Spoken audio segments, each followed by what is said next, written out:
Hi guys, ಎಲ್ರಿಗೂ ನಮಸ್ಕಾರ. Welcome back to my YouTube channel. ಎಲ್ಲರೂ ಚೆನ್ನಾಗಿದ್ದೀರಾ ಅಂತ ಭಾವಿಸ್ತೀನಿ. ಸೊ ಇವತ್ತಿನ ವಿಡಿಯೋ ಬಂದು ಮಟನ್ ಸಾರು ರೆಸಿಪಿ.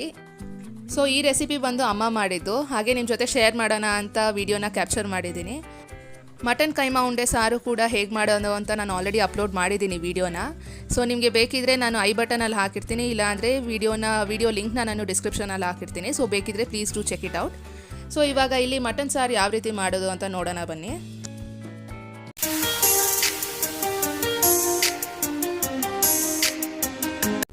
ಮೊದಲನೇದಾಗಿ ಇಲ್ಲಿ 2 ಮಸಾಲಾನ ರುಬ್ಕೊಳ್ಬೇಕು. ಸೊ ಒಂದು ಮಸಾಲೆಗೆ ಇಂಗ್ರೀಡಿಯೆಂಟ್ಸ್ ಏನೇನು ಬೇಕು ಅಂದರೆ 1 ಟೊಮೆಟೊ, ಈರುಳ್ಳಿ ಚಿಕ್ಕದಾದರೆ 2, ದೊಡ್ಡ ಈರುಳ್ಳಿ ಆದರೆ 1 ಸಾಕು. ಸೊ ಇದನ್ನು ಫ್ರೈ ಮಾಡ್ಕೊಳ್ಬೇಕು, ನಾನು ಮುಂದೆ ವಿಡಿಯೋಲಿ ತೋರಿಸ್ತೀನಿ. ಇನ್ನೊಂದು ಮಸಾಲ ಬಂದು ಇಲ್ಲಿ ಕಾಯಿ ಮಸಾಲ ಪೇಸ್ಟ್ ಬೇಕು. ಸೊ ಇದಕ್ಕೆ ಸ್ವಲ್ಪ ಕಾಯಿ, ಶುಂಠಿ ಸ್ವಲ್ಪ, ಬೆಳ್ಳುಳ್ಳಿ. ಸೊ ಇದು ಬಂದು ಮೆಂತ್ಯ, ಇದು ಫ್ರೈ ಮಾಡ್ಕೊಳ್ಬೇಕಾದ್ರೆ ಹಾಕ್ಕೊಳ್ಳೋದು. ಹಾಗೆ ಸ್ವಲ್ಪ ಕೊತ್ತಂಬರಿ, ಲವಂಗ ಒಂದು 6ರಿಂದ 7, 2 ಏಲಕ್ಕಿ, ಹಾಗೆ ಒಂದು 3-4 ಪೀಸ್ ಚಕ್ಕೆ. ಸೊ ಇದಿಷ್ಟು ಪೇಸ್ಟ್ನ ರುಬ್ಕೊಳ್ಬೇಕಾಗುತ್ತೆ. ಮೆಂತ್ಯ ಇಲ್ಲಿ ಬೇಕಾಗಿಲ್ಲ, ಮೆಂತ್ಯ ಬಂದು ನಾವು ಇಲ್ಲಿ ಫ್ರೈ ಮಾಡ್ತೀವಲ್ಲ, ಸೊ ಅದಕ್ಕೆ ಹಾಕ್ಕೊತೀವಿ. ಸೊ ಮಿಕ್ಸಿಗೆ ಹಾಕ್ಕೊಳ್ಬೇಡಿ. ನೀವಿಲ್ಲಿ ನೋಡ್ಬೋದು, ಇದನ್ನು ಪೇಸ್ಟ್ ಮಾಡಿಕೊಂಡ್ರೆ ಸ್ವಲ್ಪ ನೀರು ಹಾಕ್ಕೊಂಡು ಈ ರೀತಿಯಾಗಿ ಮಸಾಲಾನ ರುಬ್ಕೊಳ್ಬೇಕು. ಸೊ ಈಗ ಇನ್ನೊಂದು ಮಸಾಲ ನಾನು ಹೇಳಿದ್ನಲ್ಲ, ಈರುಳ್ಳಿ ಹಾಕಿ ಮಾಡ್ಕೊಳ್ಬೇಕು ಅಂತ. ಸೊ ಇಲ್ಲಿ 2 ಚಿಕ್ಕ ಈರುಳ್ಳಿ, ಇಲ್ಲಾಂದರೆ 1 ದೊಡ್ಡ ಈರುಳ್ಳಿ ತೊಗೊಳ್ಬೋದು ನೀವು. ಇದನ್ನು ಹಾಕ್ಕೊಂಡು ಸ್ವಲ್ಪ ಗೋಲ್ಡನ್ ಬ್ರೌನ್ ಬರೋವರೆಗೂ ಹಾಗೆ ಸ್ವಲ್ಪ ಫ್ರೈ ಮಾಡ್ಕೊಳ್ಳಿ. ಈರುಳ್ಳಿ ಹಾಕೊಂಡ್ಮೇಲೆ 2 ಸ್ಪೂನಷ್ಟು ಎಣ್ಣೆ ಹಾಕ್ಕೊಂಡು ಇದನ್ನು ಫ್ರೈ ಮಾಡ್ಕೊಳ್ಳಿ.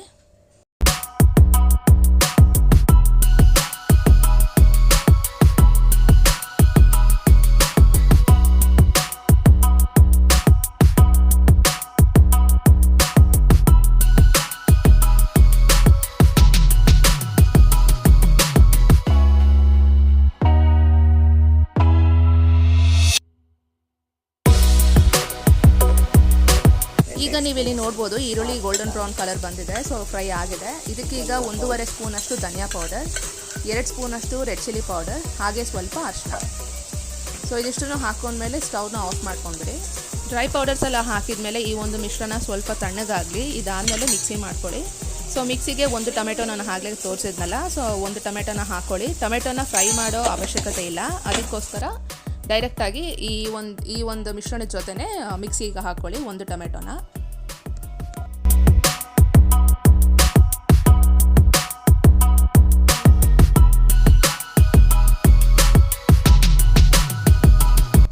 ಈಗ ಒಂದು ಕುಕ್ಕರ್ ತೊಗೊಂಡು ಇದಕ್ಕೆ 3ರಿಂದ 4 ಸ್ಪೂನಷ್ಟು ಎಣ್ಣೆನ ಹಾಕ್ಕೊಳ್ಳಿ.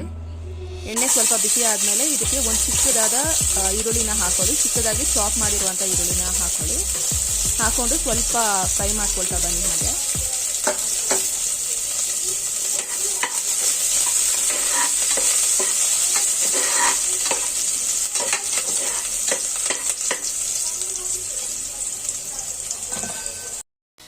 ಈರುಳ್ಳಿ ಫ್ರೈ ಆಗಿದೆ ಇಲ್ಲಿ. ಸೊ ಈಗ ಬಂದು ಮೆಂತ್ಯ ಸೊಪ್ಪು ಸ್ವಲ್ಪ ಚಿಕ್ಕದಾಗಿ ಕಟ್ ಮಾಡಿರುವಂಥದ್ದನ್ನು ಹಾಕ್ಕೊಳ್ತಿದ್ದಾರೆ. ಸೊ ಇದು ಬಂದು ಕಂಪ್ಲೀಟ್ಲಿ ಆಪ್ಷನಲ್, ನಿಮಗೆ ಬೇಕಿದ್ರೆ ಹಾಕ್ಕೊಳ್ಳಿ, ಇಲ್ಲಾಂದರೆ ಸ್ಕಿಪ್ ಮಾಡ್ಕೊಳ್ಬೋದು. ಹಾಕಿದರೆ ಸ್ವಲ್ಪ ಟೇಸ್ಟ್ ಚೆನ್ನಾಗಿ ಬರುತ್ತೆ ಅಂತ ಅಷ್ಟೇ. ಸೊ ಇದಾದಮೇಲೆ ಇಲ್ಲಿ 600 ಗ್ರಾಮಷ್ಟು ಮಟನ್ನ ತೊಗೊಂಡಿರೋದು. ಸೊ ಮಟನ್ನ ಹಾಕ್ಕೊಂಡು ಇದನ್ನು ಚೆನ್ನಾಗಿ ಫ್ರೈ ಮಾಡ್ಕೊಳ್ಳಿ. ಅದರ ಹಸಿ ವಾಸನೆ ಎಲ್ಲ ಕಂಪ್ಲೀಟಾಗಿ ಹೋಗಬೇಕು. ಸೊ ಅಷ್ಟುವರೆಗೂ ಚೆನ್ನಾಗಿ ಫ್ರೈ ಮಾಡ್ಕೊಳ್ಳಿ ಇದನ್ನು.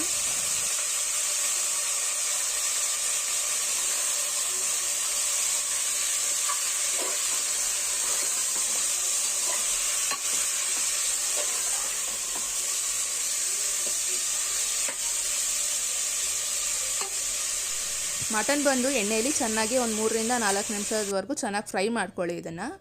ಸೊ ಇದಾದಮೇಲೆ ಇಲ್ಲಿ ರುಚಿಗೆ ತಕ್ಕಷ್ಟು ಉಪ್ಪು ಹಾಕ್ಕೊಳ್ಳಿ. ಗೊತ್ತಿರೋ ಹಾಗೆ ಮಟನ್ ಸಾರು ಬಂದು ಮುದ್ದೆಗೆ, ಅನ್ನಕ್ಕೆ, ದೋಸೆಗೆ, ಚಪಾತಿಗೆ ಒಂದು ಒಳ್ಳೆ ಕಾಂಬಿನೇಷನ್ ಅಲ್ವಾ.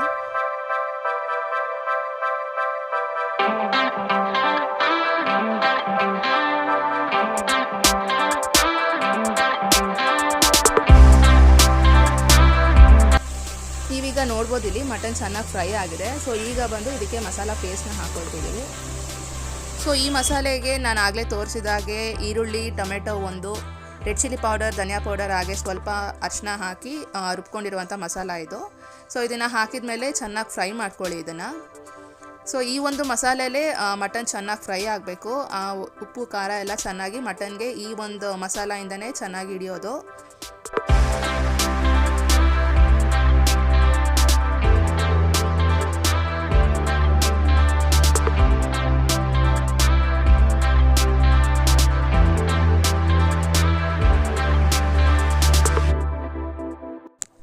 ಈಗ ಇಲ್ಲಿ ಸ್ವಲ್ಪ ರೆಡ್ ಚಿಲ್ಲಿ ಪೌಡರ್ ಹಾಗೆ ಉಪ್ಪನ್ನ ಹಾಕ್ಕೊಂಡು ಫ್ರೈ ಮಾಡ್ಕೊಳ್ಳಿ. ಸೊ ಆಗಲೇ ನಾವು ಮಿಕ್ಸಿಗೆ ಹಾಕ್ಕೊಂಡಿದ್ದೀವಿ. ಸೊ ಇನ್ ಕೇಸ್ ಏನಾದರೂ ಕಮ್ಮಿ ಅಂತ ಅನಿಸಿದ್ರೆ ನೀವು ಈ ಒಂದು ಟೈಮಲ್ಲಿ ಹಾಕ್ಕೊಳ್ಬೋದು. ಇದಿಷ್ಟನ್ನು ಹಾಕ್ಕೊಂಡು ಚೆನ್ನಾಗಿ ಫ್ರೈ ಮಾಡ್ಕೊಳ್ಳಿ. ಸೊ ಸಾರು ಇಷ್ಟ ಇಲ್ಲ ಅಂತ ಅಂದವ್ರಿಗೆ, ಗ್ರೇವಿ ಮಾಡ್ಕೊಳ್ಬೇಕು ಅಂದವ್ರಿಗೆ ಈ ಒಂದು ಮಸಾಲ ಪೇಸ್ಟ್ನ ಹಾಕ್ಕೊಂಡು ಇದಿಷ್ಟಕ್ಕೆ ಮಟನ್ನ ಕೂಗಿಸ್ಕೊಂಡ್ರೆ ತುಂಬಾ ಚೆನ್ನಾಗಿರುತ್ತೆ. ಈ ಒಂದು ಸ್ಟೇಜಲ್ಲಿ ಮಸಾಲದ ಘಮ ಚೆನ್ನಾಗಿ ಬರುತ್ತೆ. ನಾನು ಅದೇ ಅಮ್ಮನಿಗೆ ಹೇಳ್ತಿರ್ತೀನಿ, ಇದಿಷ್ಟಕ್ಕೆ ಗ್ರೇವಿನ ಮಾಡಿಕೊಂಡ್ರೆ ತುಂಬಾ ಚೆನ್ನಾಗಿರುತ್ತೆ ಅಂತ. ಸೊ ಸಾರು ಆಗಬೇಕು ಅಂತ ಅಂದರೆ ಕಾಯಿ ಪೇಸ್ಟ್ ಹಾಕಲೇಬೇಕಲ್ವ. ನೀವು ಡೆಫಿನೆಟ್ಲಿ ಬೇಕಿದ್ರೆ ಗ್ರೇವಿ ಮಾತ್ರ ಸಾಕು ಇಷ್ಟ ಅಂದರೆ ಇದಿಷ್ಟಕ್ಕೆ ಮಟನ್ನ ಹಾಕಿ ಕೂಗಿಸ್ಕೊಂಡ್ರೆ, ವಿಷಲ್ ಹಾಕ್ಕೊಂಡ್ರೆ ತುಂಬಾ ಚೆನ್ನಾಗಿರುತ್ತೆ. ಮಟನ್ ಸಾರು ಒಂದು ಕಡೆ ಹಾಕ್ತಿದ್ರೆ ಪಕ್ಕದಲ್ಲಿ ಅಮ್ಮ ಹಾಗೆ ರಸಮ್ ಕೂಡ ಮಾಡ್ತಿದ್ರು. ರೆಸಿಪಿ ಬೇಕಂದರೆ ಪ್ಲೀಸ್ ಕಾಮೆಂಟಲ್ಲಿ ಹಾಕಿ, ಸೊ ದ್ಯಾಟ್ ನಾನು ವಿಡಿಯೋ ಅಪ್ಲೋಡ್ ಮಾಡ್ತೀನಿ.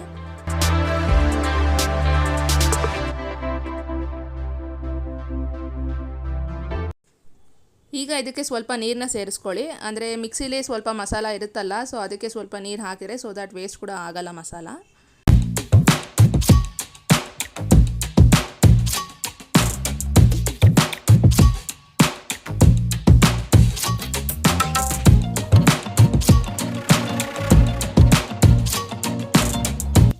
ನೀರನ್ನ ಸೇರಿಸ್ಕೊಂಡಾದಮೇಲೆ ಒಂದು ಕುದಿ ಬರಲಿ. ಸೊ ಒಂದು ಬಾಯ್ಲ್ ಬಂದಾದಮೇಲೆ ಕುಕ್ಕರ್ನ ಮುಚ್ಚಳ ಮುಚ್ಚಿ 4 ವಿಷಲ್ವರೆಗೂ ಬಿಡಿ. ಸೊ ಮಟನ್ ಮುಕ್ಕಾಲಷ್ಟು ಈ ಒಂದು ಮಸಾಲ ಪೇಸ್ಟಲ್ಲೇ ಚೆನ್ನಾಗಿದು ಬಾಯ್ಲ್ ಆಗಬೇಕು. ಸೊ ಈಗ ನೀವು ನೋಡ್ಬೋದು ಇಲ್ಲಿ 4 ವಿಷಲ್ ಆದಮೇಲೆ ಇಲ್ಲಿ ಈ ರೀತಿಯಾಗಿ ಕಾಣಿಸ್ತಿದೆ.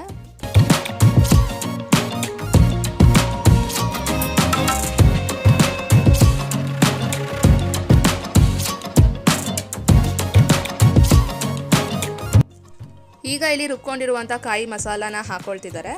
ಸೊ ಇದಕ್ಕೆ ನಾನು ಆಗಲೇ ತೋರಿಸ್ದಾಗೆ ಕಾಯಿ, ಸ್ವಲ್ಪ ಕೊತ್ತಂಬರಿ, ಶುಂಠಿ, ಬೆಳ್ಳುಳ್ಳಿ, ಚಕ್ಕೆ, ಲವಂಗ, ಏಲಕ್ಕಿ ಇದಿಷ್ಟು ಹಾಕಿ ರುಬ್ಕೊಂಡಿರುವಂಥ ಮಸಾಲ ಇದು. ಇದನ್ನು ಹಾಕಿದ ಮೇಲೆ ಒಂದ್ಸರಿ ಮಿಕ್ಸ್ ಮಾಡಿಕೊಂಡು ಇದಕ್ಕೆ ಈಗ ನೀರನ್ನ ಸೇರಿಸ್ಕೊಳ್ಳಿ. ಜಾಸ್ತಿ ನೀರು ಹಾಕ್ಕೊಳ್ಳೋದಕ್ಕೆ ಹೋಗಬೇಡಿ, ಯಾಕಂದರೆ ಸಾರು ತುಂಬ ತೆಳು ಆಗೋಗುತ್ತೆ, ಹಾಗೆ ಟೇಸ್ಟ್ ಕೂಡ ಕಡಿಮೆ ಆಗೋಗುತ್ತೆ.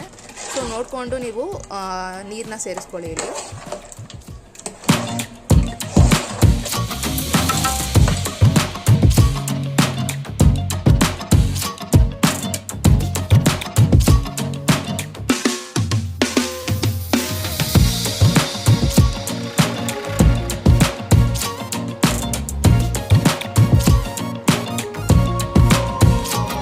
ನೀರನ್ನ ಸೇರಿಸ್ಕೊಂಡಾದಮೇಲೆ ಒಂದು ಕುದಿ ಬರಲಿ.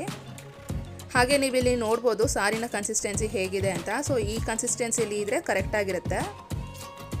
ನೋಡಿದ್ರಲ್ಲ, ಈ ರೀತಿ ಆಗಿದ್ದರೆ ಈ ಕನ್ಸಿಸ್ಟೆನ್ಸಿಲಿ ಕರೆಕ್ಟಾಗಿ ಚೆನ್ನಾಗಿ ಬರುತ್ತೆ.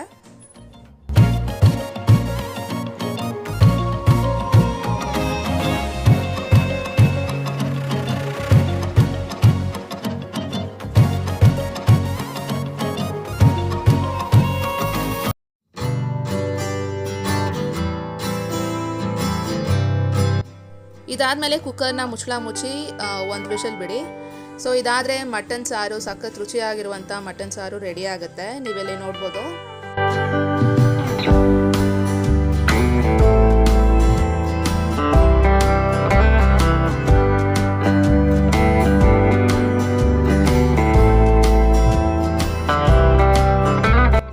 ಈ ರೀತಿಯಾಗಿ ಮಾಡಿಕೊಂಡ್ರೆ ಸಾರು ತುಂಬಾ ರುಚಿಯಾಗಿ, ತುಂಬಾ ಟೇಸ್ಟಿಯಾಗಿರುತ್ತೆ. ಹಾಗೆ ಮಟನ್ ಕೂಡ ಚೆನ್ನಾಗಿ ಸಾಫ್ಟಾಗಿ ಬೆಂದಿರುತ್ತೆ. ನೀವಿಲ್ಲಿ ನೋಡ್ಬೋದು ಕೂಡ ಮಟನ್ ಯಾವ ರೀತಿಯಾಗಿ ಸಾಫ್ಟಾಗಿ ಬೆಂದಿದೆ ಅಂತ. ಸೊ ಈ ವಿಡಿಯೋ ನಿಮಗೆ ಇಷ್ಟ ಆಗಿದೆ ಅಂತ ಅಂದ್ಕೊಳ್ತೀನಿ. ಇಷ್ಟ ಆಗಿದರೆ ಪ್ಲೀಸ್ ಲೈಕ್ ಮಾಡಿ, ಶೇರ್ ಮಾಡಿ, ಹಾಗೆ ಕಾಮೆಂಟ್ ಮಾಡಿ. ಡೆಫಿನೆಟ್ಲಿ ನೀವು ಕೂಡ ಈ ಒಂದು ಸಾರನ್ನ, ಮಟನ್ ಸಾರನ್ನ ನಿಮ್ಮ ಮನೇಲಿ ಕೂಡ ಟ್ರೈ ಮಾಡಿ ಹೇಗೆ ಅಂತ ಕಾಮೆಂಟ್ ಮೂಲಕ ಹೇಳೋದನ್ನು ಮರಿಬೇಡಿ. ಹಾಗೆ ಚಾನಲ್ಗೆ ಇನ್ನು ಸಬ್ಸ್ಕ್ರೈಬ್ ಆಗಿಲ್ಲ ಅಂದರೆ ಈಗಲೇ ಹೋಗಿ ಸಬ್ಸ್ಕ್ರೈಬ್ ಬಟನ್ನ ಕ್ಲಿಕ್ ಮಾಡಿ. ಹಾಗೆ ಪಕ್ಕದಲ್ಲಿ ಇರೋ ಬೆಲ್ ಐಕನ್ನ ಕ್ಲಿಕ್ ಮಾಡಿದರೆ ನಾನು ಯಾವುದೇ ಒಂದು ವೀಡಿಯೋ ಹಾಕಿದ್ರೆ ಅದ್ರ ನೋಟಿಫಿಕೇಷನ್ ನಿಮಗೆ ಬರುತ್ತೆ. ಸೊ ದಟ್ ಯಾವುದೇ ವೀಡಿಯೋ ಕೂಡ ಮಿಸ್ ಆಗಲ್ಲ. Thanks for watching. ಬಾಯ್.